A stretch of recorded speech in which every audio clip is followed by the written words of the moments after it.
March 1944. For the young crew members of the Allies whose bases were in the British Isles, this date was not just another mark on the calendar. It was a date when fear and anxiety throbbed with the dawn. Looking at the sky over England in those days, before the formations departed, was like witnessing the preparation for something unprecedented. Dozens, sometimes hundreds, and sometimes even more than 1,000 aircraft gathered at dawn, their engines sounding like a raw and deafening symphony. Silver giants, true fortresses of skies.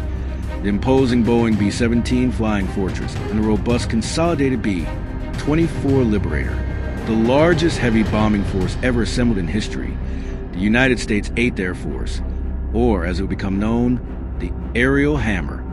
Their mission was clear, vital, and terribly dangerous. To carry tons of explosives, flying at altitudes ranging from 25,000 to 30,000 feet, directly into the industrial, military, and inevitably moral heart of the Third Reich. These were vital targets: aircraft factories, oil refineries, power plants, railroad hubs, submarine bases. Every screw, every drop of fuel, every German railroad track was a cog in a Nazi war machine that needed to be destroyed. But for many of the crew aboard each of these flying machines, the pilot, co-pilot, navigator, bombardier, radio operator, flight engineer, and the gunners manning the numerous .50 caliber machine guns, this journey was, in effect, a one-way trip. The odds were not good. Flying into Germany meant entering an execution ground at 25,000 feet. They knew the risk they were taking. Despite months of training, they read the loss reports that came in each time they returned from a mission. They knew they were flying into a deadly hornet's nest, an air territory fiercely defended by the Luftwaffe, the German Air Force. Despite years of combat, losses on the Eastern Front, and in earlier battles in Western Europe, the Luftwaffe was still a formidable adversary. They had agile and lethal fighters like the Messerschmitt Bf 109 and the Focke-Wulf FW 190, and experienced pilots, many of them veterans from the early part of the war, ready to defend their homeland at any cost. The German skies were their territory, and invading them came at a high price in lives and war machines. March 1944, however, marked the beginning of a drastic change. Something new, forged by the Allies' desperate need to cut losses and make daylight strategic bombing viable, would cross those skies for the first time in significant numbers on long-range missions. It was no longer a bomber. It was a fighter, but no ordinary fighter. It was a fighter plane that combined speed, agility, and, crucially, a stamina and range that promised to change the landscape forever. It was the P-51 Mustang. And indeed, from that moment on, nothing would ever be the same in the skies over Europe. The balance of air power was about to tip decisively.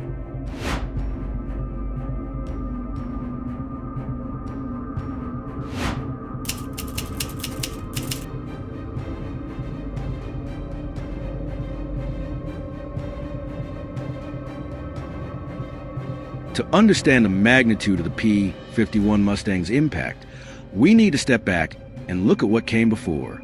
In the early years of the American strategic bombing campaign against Germany, the United States Air Force, USAF, operated under a doctrine that at first seemed more audacious than realistic, perhaps even overly optimistic. The idea was that heavy bombers, particularly the B-17, due to their renowned ruggedness and large number of .50 Brown machine guns, up to 13 on a single aircraft depending on the version, could also fly in extremely tight formations. This dense concentration of defensive firepower would create what was dubbed a fighting box, a kind of flying fortress, where each aircraft covered the flanks and rear of the others, making them, in theory, impenetrable against fighter attack. Confidence in this theory led the USAF to believe that its bombers could penetrate deep into enemy territory without the constant need for fighter escort. At the time, the fighters available for escort from England, the British Spitfires, and early American fighters, such as the Republic P-47 Thunderbolt, were excellent aircraft in aerial combat, but their flight range was significantly limited.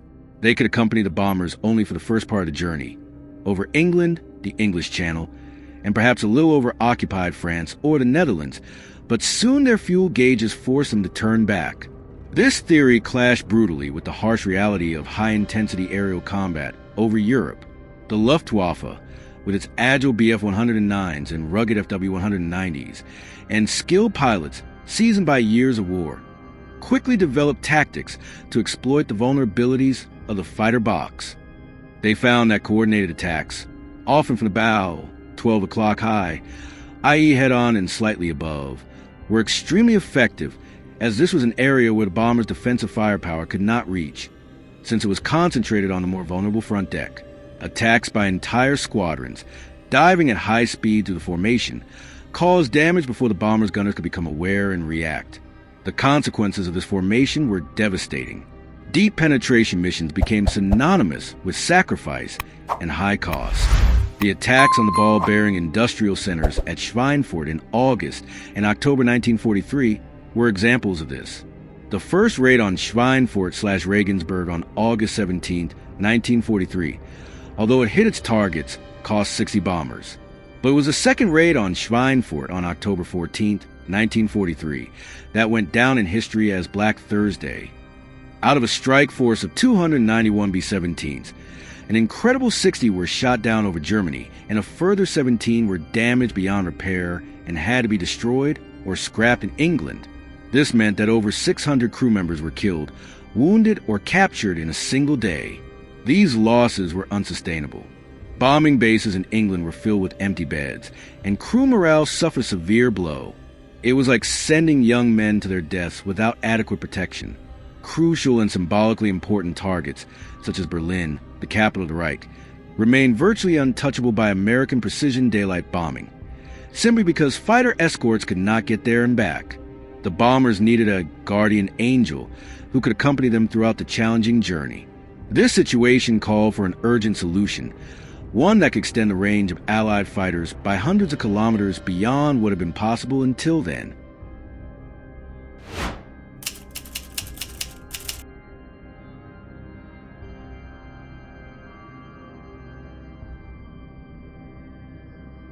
It was precisely in this dilemma of mounting losses and strategic desperation that the answer emerged, almost like a promise materializing in the skies. And the most curious thing is that its story did not begin with a naturally oriented trajectory of a long-range escort hero. The P-51 Mustang, designated NA-73 by North American Aviation, was born from an urgent request from the British in 1940. Desperately needing more fighters, they approached North American, which at the time produced the @6 Texan trainer for the RAF, and asked if they could build the Curtiss P-40 under license. North American's bold response was, "We can design and build a more modern and effective fighter in less time than it would take to set up a production line for the P-40. And so, in just 117 days, from design approval to the first flight of the NA-73X prototype, what would become the Mustang was born. Early versions, such as the Mustang I, powered by the American-built Allison V-1710 engine, were impressive aircraft in their own right. They were fast, had excellent range at the time, and were maneuverable at low and medium altitudes. The British used them successfully for tactical reconnaissance and ground attack, and also as low-altitude fighters. However, the Allison engine, with its single-stage supercharger, lacked satisfactory performance at high altitudes, precisely where the bombers operated and where the Luftwaffe expected its fighters optimized for such altitudes. But fate, or perhaps the genius of observant engineering, intervened. Rolls-Royce, the British manufacturer of the Merlin engine, supplied engines to the Spitfire and Lancaster. The Packard Motor Car Company in the United States began producing the Merlin under license, designated V-1650. Pilots and engineers, both British and American, noticed the contrast. The Mustang's clean and efficient aerodynamic airframe and the impressive high-altitude performance of the Merlin engine with its sophisticated two-stage, two-speed supercharger. Someone had the brilliant idea of marrying the two. In 1942, tests were conducted in England, installing a Merlin in a Mustang. It was like lighting a rocket. The Merlin-powered P-51, designated P-51B and P-51C in American production versions, and Mustang III in the RAF, was transformed. It gained a spectacular rate of climb, a top speed comparable to or superior to the best enemy fighters at all altitudes relevant to air combat, and retained its excellent maneuverability. But the Great Revolution, the real turning point for strategic bombing, was a combination of this new and spectacular performance with a characteristic that would become its hallmark: an unprecedented flight range for a fighter, with cleverly expanded internal fuel tanks and, crucially, the ability to carry 2 ejectable fuel tanks, the famous drop tanks. Under the wings, the Mustang gained incredible range. It could fly distances previously unthinkable for a fighter on a mission. It could now accompany the heavy bombers throughout their deadly journeys, from southern England, across the English Channel, across occupied France and the Netherlands, across the vast expanse of Germany, to targets deep in the heart of the Reich, and most importantly, return home with fuel and ammunition still to fight. The P-51 Mustang, especially in the B, C, and D versions equipped with a Merlin-Packard V1650 engine, went from being just another fighter to becoming the missing piece, the key that would open the gates of German skies to the Allies. More than just a technical innovation, it represented a radical change in the Allies' combat philosophy. For the first time, they were not just reacting, trying to defend themselves from enemy attacks on the bomber formation. With the Mustang, they were ready to go out and meet the enemy, to hunt him down in his own backyard, before he could even get close to his most valuable targets: the heavy bomber formations. The balance of power in the skies, heavily tilted towards Germany in the early years, was now beginning to tilt decisively toward the Allies.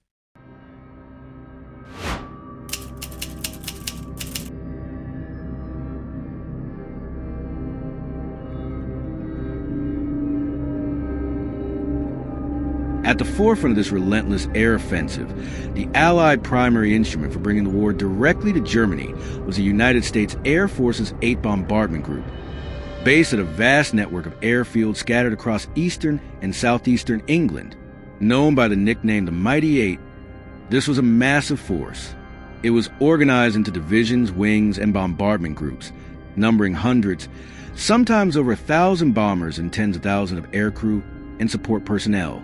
It was dedicated to the brutal, dangerous, and often demoralizing task of destroying the industrial and military capability of the Third Reich through daylight precision strategic bombing. The missions were clear but daunting.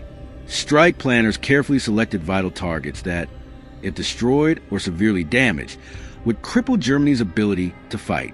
These were the power plants that powered the war industry, oil refineries and synthetic fuel plants that supplied the aviation gasoline and diesel that powered planes and tanks, rail hubs and marshalling yards that transported supplies, troops, and equipment, factories that assembled planes, tanks, and weapons.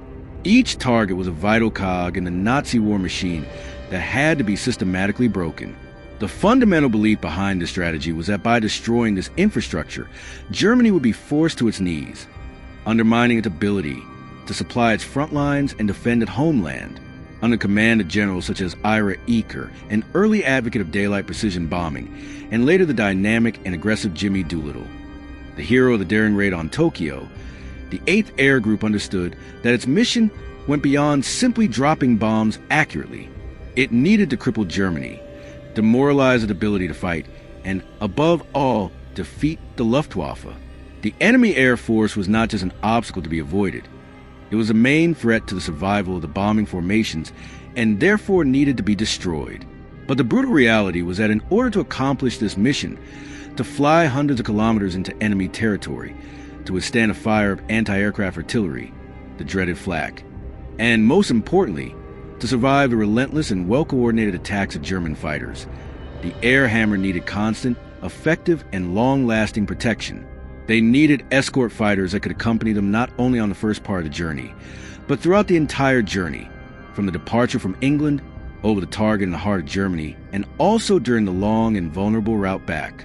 And until early 1944, this capability simply did not exist in an adequate form. The escort fighters available, such as the early versions of the P-47 Thunderbolt, equipped with underwing tanks, had limited useful range. Their orders were usually to stay close to the bombers, directly defending them. But even then, they could only go so far, what the crews called a fallback point. From that point on, the bombers were on their own at the mercy of the Luftwaffe. It was a time of immense tension and vulnerability. The introduction of the long-range P-51 Mustang was not just a technical improvement. It was a desperate hope of thousands of young aircrew who flew day after day, knowing that their chances of returning would increase exponentially if they had a guardian angel who could accompany them to the end.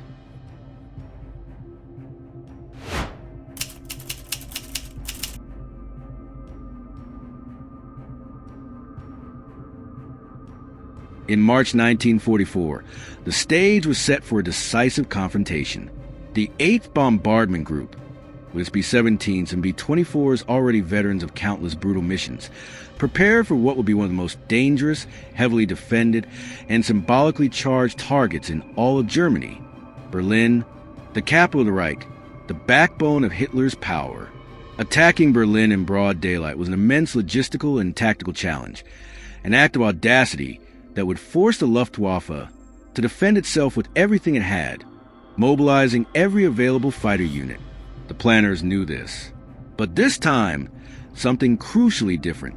On March 6, 1944, considered one of the first major raids on Berlin with full escort, the bombers of the 8th Group took off with an escort unprecedented in depth and number. For the first time on such a long and dangerous mission, substantial numbers of P-51 Mustangs, specifically the new P-51B and C versions equipped with long-range drop tanks, were there to accompany them along the entire route.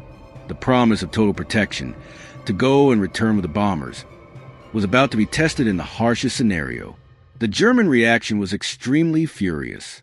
Squadrons of Focke-Wulf FW-190s, many of them in heavily armed versions designed to destroy bombers, such as the Sternbach and Messerschmitt Bf-109s, were launched en masse from airfields around Berlin and on interception routes. For the German pilots, the tactic was clear and had been valid on other occasions. Ignore, if possible, the initial escort, penetrate the defensive formation of the bombers, and shoot them down one by one using fast and powerful attacks.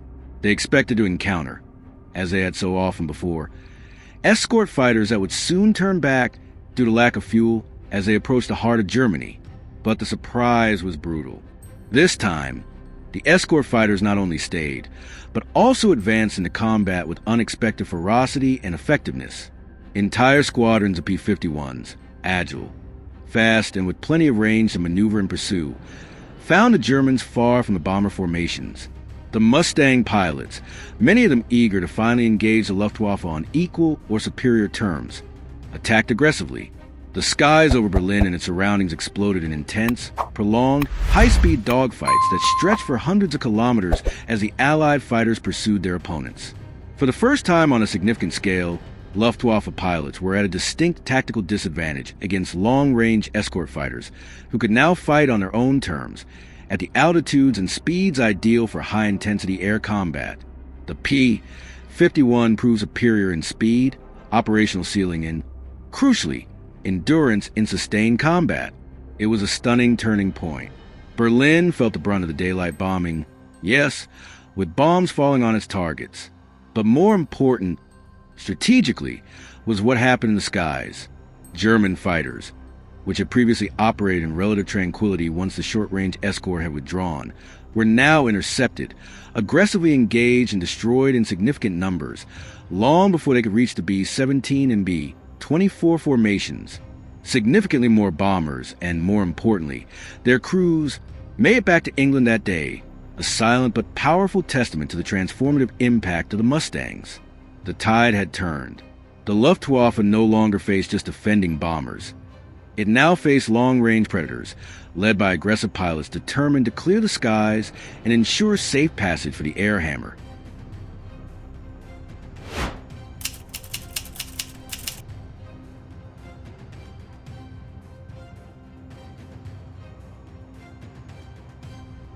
The arrival and increasing availability of the P-51 Mustang in 1944 did not merely bring a superior aircraft in terms of range and performance.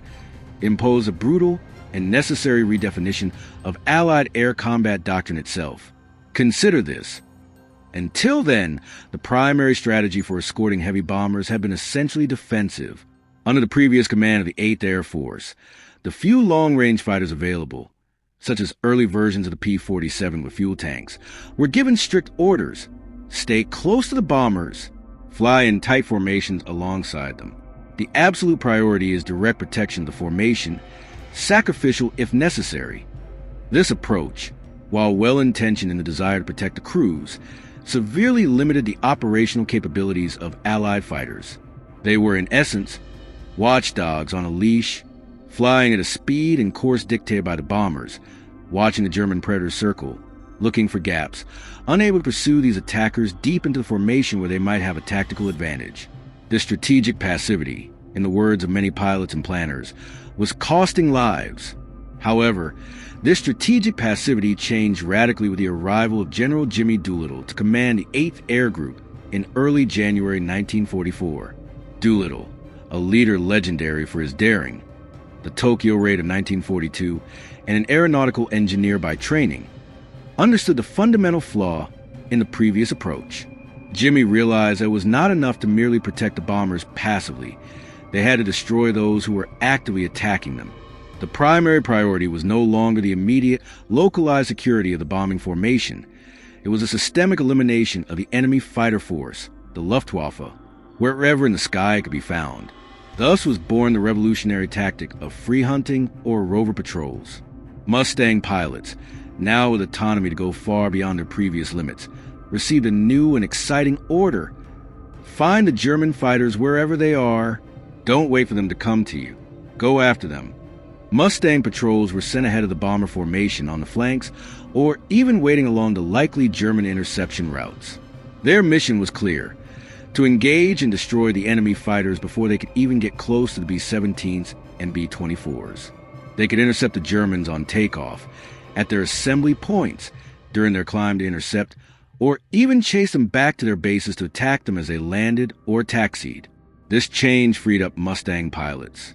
With their superior range and altitude performance that rivaled and often surpassed the best German fighters of the time, they could now operate aggressively, sweeping the sky ahead and to the flanks of bombing formations, clearing the way. This freedom, combined with the Mustang's unique characteristics, gave rise to devastating tactics such as the famous boom and zoom. Exploiting the P-51's fantastic diving ability, due to its laminar flow wing and robust airframe, and its speed and energy retention at high altitude, courtesy of the Merlin engine, pilots climbed above the German fighters. From their advantageous altitude and speed, they would dive at high speed, the boom, to launch a lightning attack using the 6.50 caliber machine guns later on the D Model 8 to deliver crushing blows in seconds.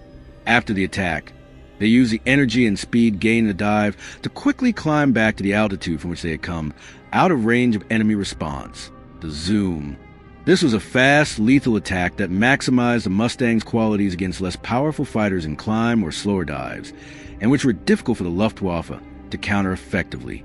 This aggressive tactic, combined with rigorous training and the increasing combat experience of Mustang pilots, not only protected the bombers more effectively by engaging the enemy out of formation, but actively disrupted the Luftwaffe's combat capability. Turning the tide of the air game once and for all, the priority had shifted from protecting the bombers to destroying the enemy fighter force. And the Mustang was the perfect tool for this new and decisive mission.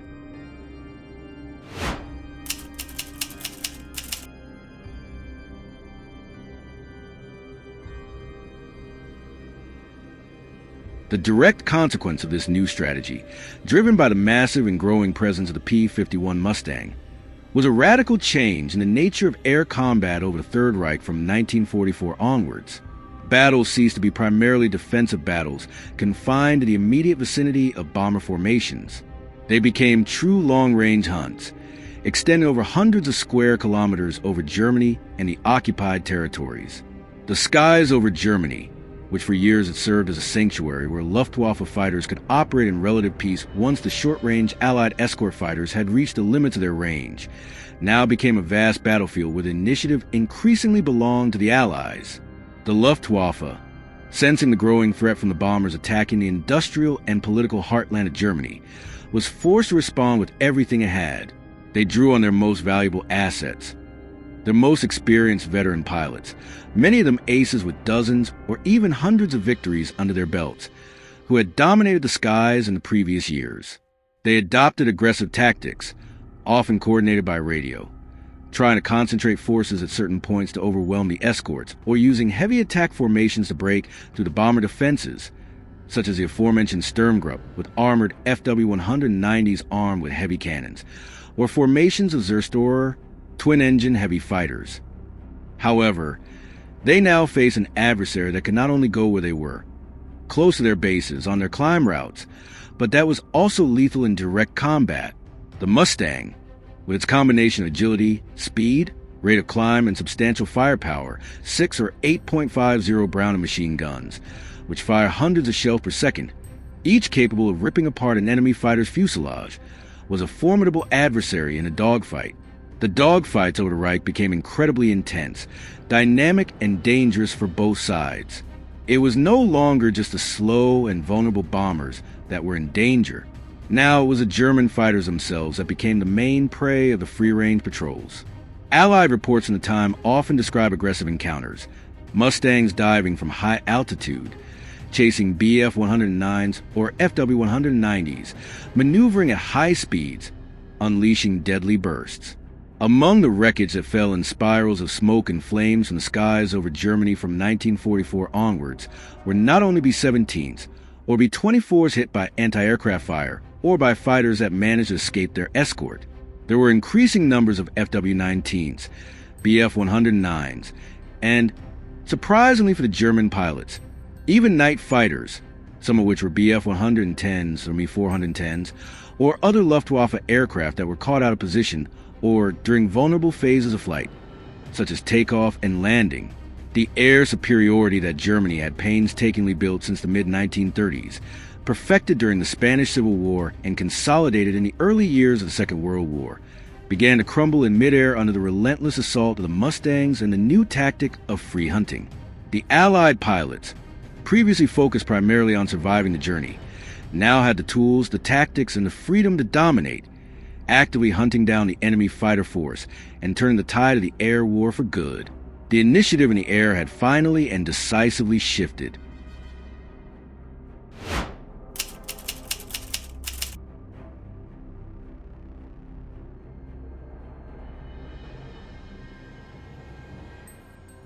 Behind the P-51 Mustang's revolutionary technology and audacious free-for-all strategy were men, many of them young, from farms, cities, and towns across the United States and other allied nations. Men who risked everything with every takeoff to fly at brutal altitudes, face a deadly enemy, and protect their fellow bombers. Among the many who served with distinction, a few names stand out in history and have become legends of aviation. Major James Howard is one such hero whose name has been immortalized. On January 11, 1944, flying a Mustang on an escort mission, he broke away from the main formation to protect a group of damaged B-17 bombers that had fallen behind. For an astonishing 30 minutes, Howard single-handedly faced repeated attacks from some 30 German fighters. He maneuvered, shot, and evaded, using the agility of his Mustang to defend himself and disperse the attackers, shooting down several enemy in the process and protecting the bombers until more escorts arrived. He survived the ordeal, and for his extraordinary bravery and selflessness, he was awarded the Congressional Medal of Honor, the United States military's highest award. His actions became a symbol of what a determined Mustang pilot could do. Jimmy Doolittle, as mentioned, was not only a visionary strategist, he was a leader who understood the psychology of aerial combat and the need for aggression. He trusted his fighter pilots and gave them the freedom they needed to be effective. His directive to kill enemy fighters first was radical and ultimately victorious. Other Mustang aces racked up impressive aerial victory tallies, demonstrating the aircraft's lethality in combat in the hands of skilled pilots. Names such as Don Gentile and John Godfrey, a dynamic duo nicknamed Ration Red, who flew with the same remarkable aggression that Doolittle promoted. George Preddy, who became the leading P-51 ace in the European theater. And Francis Gay-Bresky, one of the top American aces in Europe, who flew both the P-47 and the P-51. These men and many others became the tip of the spear in the struggle for air supremacy. Also worth mentioning is the crucial contribution of the African-American pilots of the 332nd Fighter Group, the famous Red Tails, who also flew P-51s. They became known for being particularly effective and dedicated escorts, with many reports of bomber crews specifically asking for them. Their story is an important chapter, often associated with the Mustang, and exemplifies courage and skill in combat, overcoming racial barriers in an era of segregation. These heroes fly in formations often called silver skies because of the Mustang's natural metallic finish. Many were not camouflaged to save weight and time, fought life-or-death duels at thousands of feet, where every maneuver, every burst of machine gun fire decided fate. They were the little friends of bomber crews, the life-saving sight of an Allied fighter arriving at just the right moment.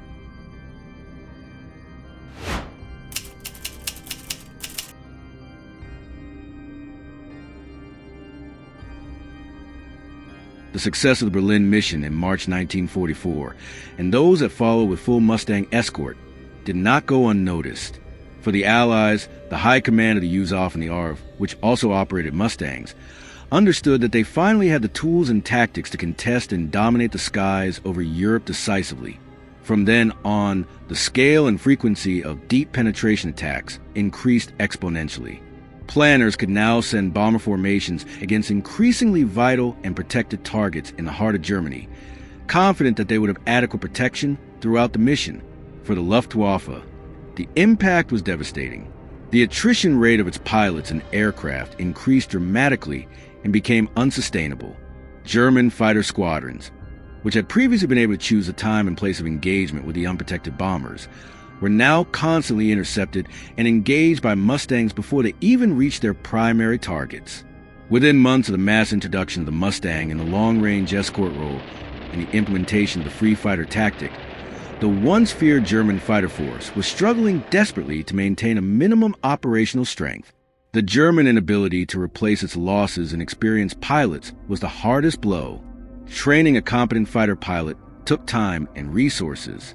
Although Germany continued to produce aircraft, the steady loss of veterans in aerial combat against the Mustangs meant that rookie pilots, with few flying hours and combat experience, were being pitted against Allied veterans flying superior aircraft. It was a virtually losing battle. The average quality of German pilots in the Western theater declined significantly throughout 1944. German officers themselves, once confident in their ability to disrupt the Allied bombing effort, now acknowledged in their internal reports the gravity of the situation. Air supremacy was being lost to the Allies, largely due to the effectiveness and range of the escort fighters, with the Mustang in the leading role. The famous, if perhaps slightly dramatized, quote attributed to Hermann Göring, the head of the Luftwaffe, upon seeing Mustangs over Berlin, encapsulates the strategic defeat. "I knew then that the war was lost." Even if the exact words are not confirmed, the sentiment was real and widely shared in the German high command. The Luftwaffe, bleeding its losses of pilots and aircraft against a relentless Allied long-range fighter offensive, was losing the ability to defend its own nation's skies. The turnaround was complete.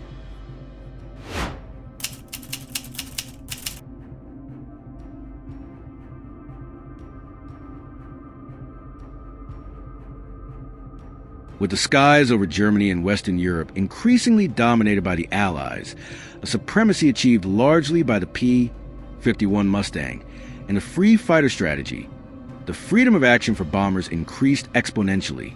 Missions became more frequent, in greater numbers and against increasingly vital and protected targets, without the prohibitive costs in aircrew and aircraft losses that had occurred before 1944.